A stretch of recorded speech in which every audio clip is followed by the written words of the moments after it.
Joining us now to discuss this issue is Alia Salem in Texas. She is the Executive Director of the Dallas and Fort Worth chapter of the Council on American-Islamic Relations. Joining me on set is Manal Omar. She is the Acting Vice President for the Middle East and Africa Center at the United States Institute of Peace. And Geoffrey Nathan, a constitutional and criminal lawyer, joins us from Boston. Thanks to all of you for joining us. Alia, let me start with you in Texas. The woman behind the event in Garland, Texas, Pamela Geller, is very well known. Her views are very well known. Some might say that they're very notoriously known.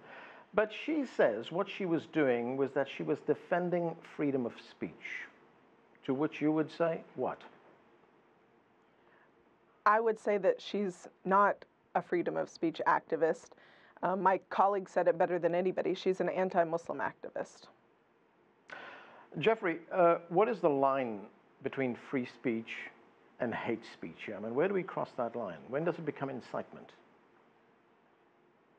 Incitement is when the person speaking seeks to have others essentially break the law. And in the United States, you can't speak that freely. You have to have a rational basis for what you're saying, and you can't cause people to, for example, cause them to burn down a movie theater just because you don't like the movie. And so that's where the line is drawn. We're free here, but we're not completely free to break the law. And Geoffrey, in the United States, I mean, has the entire concept of free speech, the First Amendment, has that been tested in the Supreme Court, for instance, this kind of incident? Oh, yes. Our United States Supreme Court regularly rules on issues involving the protections that are afforded to citizens of the United States in the First Amendment to the United States Constitution, because it's just about our most important, and the courts rule in favor of free speech, but punish those who violate the concept and the freedoms that we have here in this country and on. Manal, are we paying too much attention to people like Pamela Geller? I mean, is she part of a minority of a minority? I mean, is there a lot of people that follow her? Are there a lot of people who support her views? I think that she is a minority. I think the type of hate that she is able to really, create a platform is something that most people reject. It's not new. Unfortunately, we've had instances like the KKK in terms of their hate, and other areas where we saw in Europe anti-Semitism. And we've seen hate speech in the guise of the freedom of speech emerge. I think one of the things that we know, that as an advanced democracy, that any freedom also comes with responsibility, and it's frightening to see the lack of responsibility and the lack of accountability in this type of speech, which is really focused on hate and in incitement. Right, and Alia, you've made that point in some of the stuff that you've been writing. You say that there is a distinction between free speech and responsible speech. Correct. And let me be clear, I'm coming at this not from a legal perspective. I'm coming at this from a community leader perspective and a social perspective. And just, reiterating what Manal said, it's a matter of, you have to look at a situation and say, is this something that we're okay with as a community to allow these types of events to happen, which endanger not just the Muslim community, but the community at large? Anybody could have been killed, and definitely one of the security guards was injured, thankfully not life-threatening. But these are things that we should look at from a responsibility standpoint, like Manal said, and look at it as to whether or not we allow these types of events to come into our communities and how we handle them as leaders in a social society.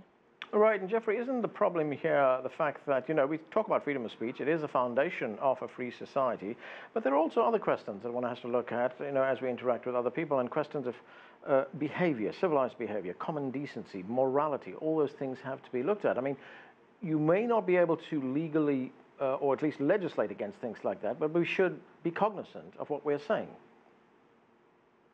Well, yes, but our laws are not structured around morals nor what we should believe in, because in the United States, we don't want to have Tiananmen Square type episodes. So as a consequence, what you have is a completely free ability to say what you want, feel what you want to feel, and express your political beliefs in any fashion that you want to, including having meetings where you talk about how much you hate a certain element of society. The issue is when you cross the line and you cause other people to commit crimes, or you commit crimes yourself by harming people physically. That's wrong, that's criminal, and those people wind up going to jail, Anand. Manal, is the problem in the United States that to some extent, or even to a large extent, that this is an issue that's become politicized? It has most definitely become politicized, and I think one of the dangers is that if you just look at it from a conflict mitigation lens, this idea that all our violence, all our world problems, people like Pamela Geller are trying to sell the public and trying to sell our policymakers, it's simply Islam. And what we've seen is that when you identify in any context one driver of conflict, the temptation is to think that there's one simple solution: get rid of Islam, reform Islam. And I think that's a very dangerous lens, not only from the freedom of speech and the hate speech kind of blurred lines, but also from a conflict mitigation lens. It takes away the importance of understanding political grievances, socioeconomic issues, structural violence. I mean, we know that conflict is never that simple, and I think that it's very misleading to the public, and it really takes away any ability for our policymakers to make good policy decisions because we're being fed this lie that there's only one driver, and that driver of conflict is Islam. Right, and Alia, when we look at this event that took place in Texas that we've been talking about, I mean, the keynote speaker was Geert Wilders, who is a Dutch politician. He's also very well known. He was charged in the Netherlands for incitement to hatred and discrimination. He was acquitted on those charges. But what does it tell you when we have someone like him as a keynote speaker at an event like this? Well, I mean, it just tells you what type of intentions they have. Pamela Geller on a number of occasions has said, oh, I don't have a problem with the Muslim community. I have a problem with Islam. And that's just simply not true. When you invite people who literally inspire terrorism, or when people are part of your organization, Robert Spencer, who is, right there with Pamela Geller, was cited in the manifesto of Anders Breivik, who killed 77 people in Norway, and was, one of the biggest terrorists that they've ever seen in that part of the world. So it shows you what their intentions are. It shows you what their message really is about. And it's not, I would argue about free speech. It's about their agenda to attack Islam. And you can just look at their rhetoric to understand that. Right, and Geoffrey, what are the penalties for hate speech in the United States? You can wind up being sued civilly by people who are offended by what you say and wind up paying monetary damages, or the government can step in, present what you said to a grand jury, and a grand juror, which is a pool of persons hearing evidence from the police, can vote to indict you, and you can be prosecuted in either state or federal court for so-called hate speech. And so more and more states in the United States are passing their own hate crimes laws, and there are commensurate federal laws which you can violate as well. Right, Manal, and a lot of what we talk about here is dependent, as our reporter pointed out in his piece, on the definitions you place on things, the labels you place on people. We heard one of the people he interviewed in that piece say that if it's an African American who commits a crime, he's a criminal. If it's a white person who commits a crime, he's considered mentally unstable. If it's a Muslim, he's a terrorist. Yeah. I think it's truly frightening when you look at the numbers, the statistics. I mean, you're talking about 1.5 billion community globally. There's never been any indication that there's one monolithic form of Muslim community or one monolithic interpretation of Islam. It's quite diverse, it's quite rich.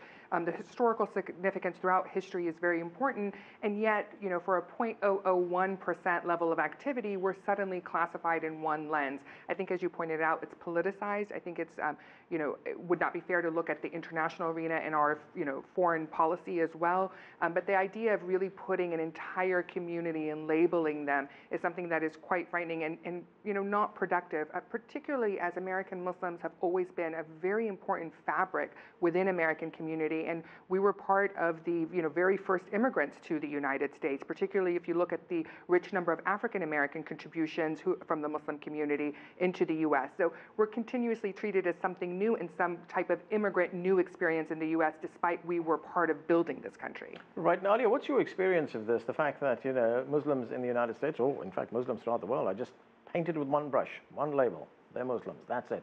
Forget about the diversity of the people who make up this group.